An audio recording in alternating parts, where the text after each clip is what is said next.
I have been tasked with the job of analyzing the ice cream data. These were data that were collected from 1951 through 1953. And my task is to see if consumption of ice cream per person can be modeled by some combination of average family income, price of the ice cream per pint, or temperature, average temperature in degrees Fahrenheit. And I'm going to build a multiple regression model. I need to check to see if there's any confounding variables, whether there's any suppression, whether there's any possibility of multicollinearity, and the various things that we've been learning about in this video series.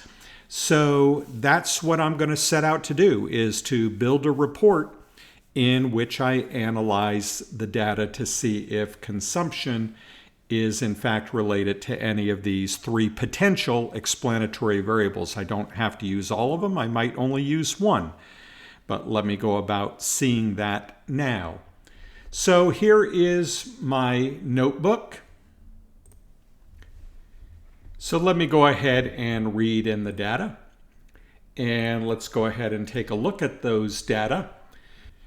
So as we look over these data, we see that there are some things that obviously are from the 1950s and not from today, such things as, look on row 1, $78 per week, average family income.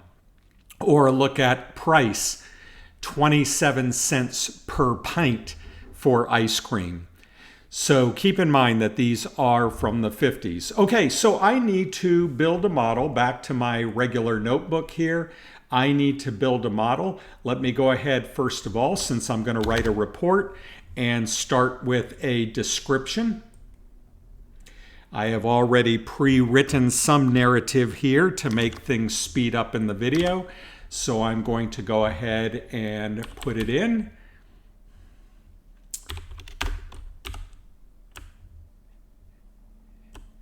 And this is an article title, so I'm going to put it in italics.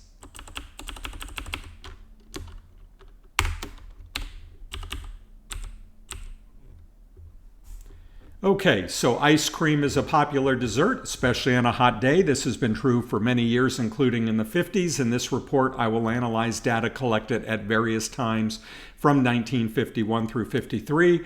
These data include the consumption of ice cream per person in pints, the average family income per week in US dollars, the price of ice cream per pint, and the average temperature in degrees Fahrenheit. Specifically, I want to determine if there is a relationship of income, price, and temperature to the amount of ice cream consumed.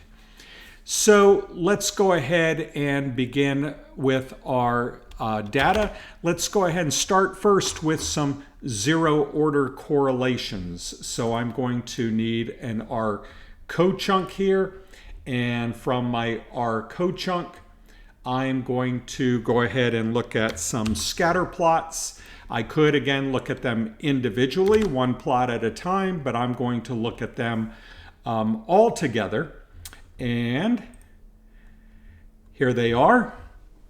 And so I can see in my particular report, I can see scatter plots. I wonder if there's a way to fill up more of this space in here. Let me see. I don't want to get too wide because I want it to fit nicely in a browser window. But let me see if there's a way to fill up this space a little bit better. I actually think there is. I think that we could put in a figure width here.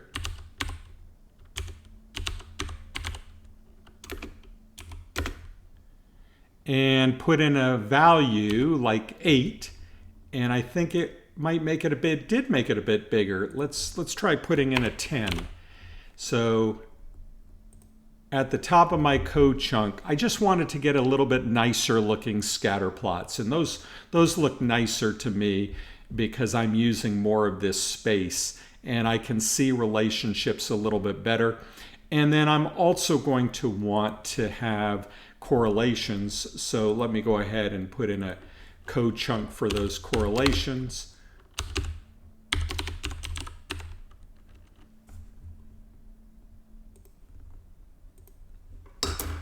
All right, and there are the correlations. So when I look at these correlations, before I actually even look at these correlations, let's take another step. Let's talk about the theoretical expectations that I might have. So I'm going to call up this little notepad here. So I have consumption is my response variable. And then I have variables like income. I have price. And I have temperature. All right, so theoretical expectations. First of all, do I expect that these might influence consumption? Well, I certainly think the temperature does. I certainly think that on a hot day, you're likely to get more consumption. I think that the price could also influence consumption. The lower the price, the higher the consumption. And what about income? Perhaps, I don't know about that one as much. Maybe individuals with higher income can pay the price. So maybe there's some sort of relationship of these that in fact and now I'm getting a little bit more complexity, but I'm thinking like if price is high, then maybe income's related. But if price is not very high, income may not be related. That's actually the way we diagram something like that. And I'm not going to do that here because I have not had a video series to talk about this yet. But we might have something like this saying that maybe the price would influence how much the relationship between income and consumption. Because on the one hand, if the price is really low, income probably doesn't matter that much. But if it's really high, maybe it does matter. So maybe price would affect how much of a relationship there is here between income and consumption. But that's kind of going beyond what we've learned so far. So I think all three of these are possibilities for being related to consumption. Do I think that there might be some sort of confounding like this, like maybe price will influence income, or maybe the other way around, that income will influence price? No, I don't think that the income level of a person is going to influence the price of ice cream. I guess it's possible if you had different prices in different regions of the country that maybe higher income would support higher price. So maybe there's that kind of relationship. Do I think that price is going to influence temperature? No, I don't think that. What about the other way around? Might temperature influence price? Well, maybe. I guess maybe it's possible that ice cream manufacturers say when the temperatures get warmer, that people are willing to pay more. So maybe. But these are going beyond the complexities that I want to include in this particular model. So I'm going to leave it more looking like this. But what I'm trying to do here is to get you into thinking theoretically about your variables. And we may think of more complex models, but that would be for when we learn how to handle more complex models, which we have not done that yet. So because we've not done that, we can think about it at this point. We can think about maybe temperature influencing price, or maybe price changing the influence of income on consumption.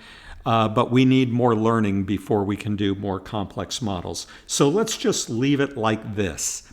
All right, so back to my R notebook here. And let's go ahead and look at these correlations.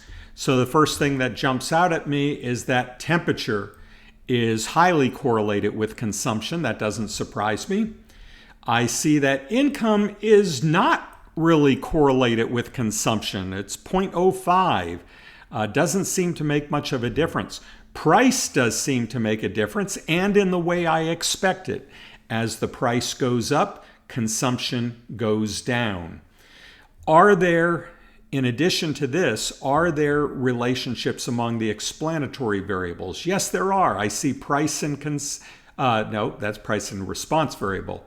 Let's see. Okay, kind of a weak correlation with price with income and price with temperature. Here's one that's a little bit higher. Still not real strong, but it's worth mentioning, and that is income and temperature seem to be correlated.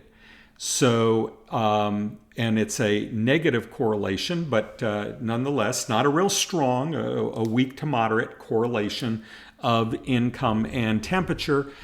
And so I don't want to automatically discard any of these variables. Nothing is looking to me like it's unrelated to everything.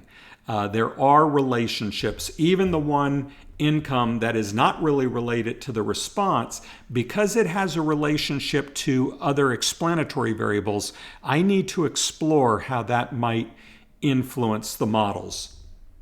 So let me go ahead and insert some text.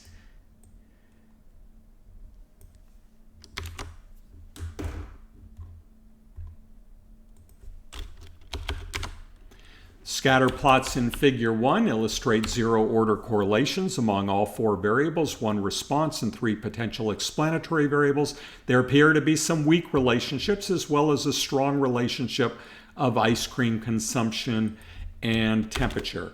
And I remember from a past report that it was good to put in a little extra space here whenever I had a figure caption, and then I'm going to italicize my figure caption. I'm also going to go ahead and hide this code from the reader and just show the output. And then talking about the correlations themselves, let's go ahead and put some text in for that.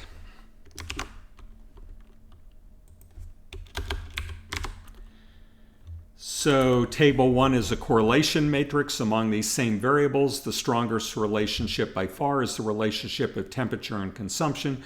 Weaker relationships exist among price and consumption, income and temperature. Other relationships are very weak.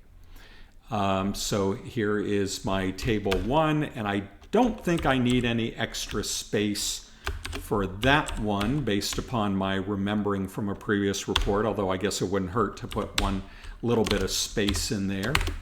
All right, and so we're off to a good start. Let's see how it looks so far.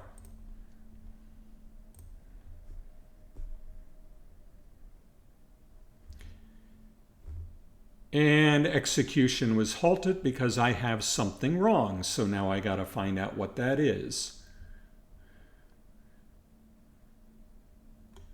Let's see. Will it run? It all ran. So I wonder if it's up here in my YAML that something's wrong. I see it. So it's right here, and I had a little hint because it said quitting from lines 30 to 33. It said a non-named code chunk. I don't need to have my code chunk's name, but somehow that 10 disappeared. So let's see if it's back. There it is. Now it's back. Hopefully I can knit with that 10 there. Maybe that's a problem. And I was able to knit with that 10 there. Okay.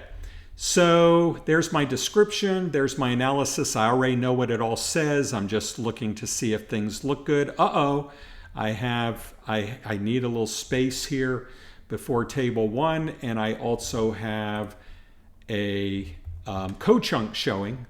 Now I thought I put space in before table 1. Why did that happen? Let me put another one in. And let me turn off my code chunk. Okay, let's try it again.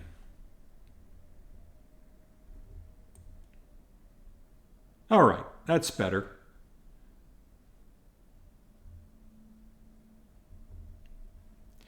Okay, I think I'm going to quit this video and continue in the next one.